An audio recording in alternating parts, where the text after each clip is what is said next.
సాయం చేస్తూనే ఉన్నారు. మేము మీకు ఎంతో రుణపడిపోతున్నాం. పోతురాజు ఎన్నడూ ఏ ప్రతిఫలం ఆశించి చేయడు.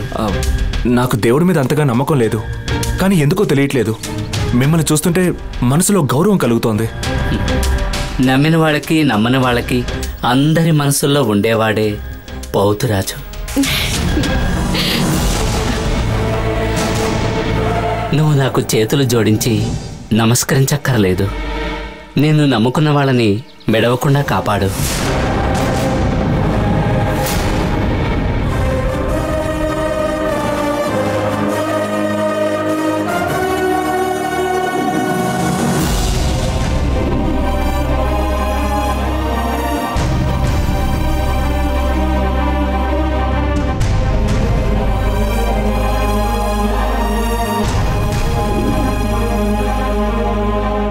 మాంగళ్యానికి గౌరవం దానికి పసుపు కుంకాలు రాస్తేనే రాదు, భర్తని సంతోషంగా చూస్తేనే వస్తుంది.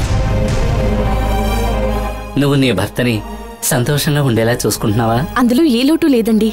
ఆయన చాలా సంతోషంగా ఉన్నారు. నేను చెప్పేది మాటల్లో ఉండే సంతోషం గురించి కాదు, కాపురంలో ఉండే సంతోషం గురించి.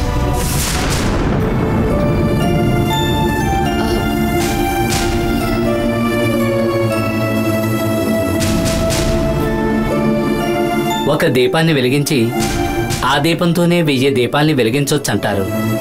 ఆ విధంగానే భార్యాభర్తల మధ్య అన్యోన్యత అనేది ఉంటే దాంతో ఎటువంటి సమస్య ఎదురైనా ధైర్యంగా ఎదుర్కోవచ్చు. నేనే అప్పుడప్పుడు ఆలోచించకుండా మాట్లాడతాను, కానీ ఆయన చాలా మంచివారమ్మా. మా మధ్య ఎలాంటి గొడవలు రావు. రాకుండా ఉంటే మంచిదే కదా. అవును, నువ్వు నీ భర్తతో జీవితాన్ని పంచుకున్నావా?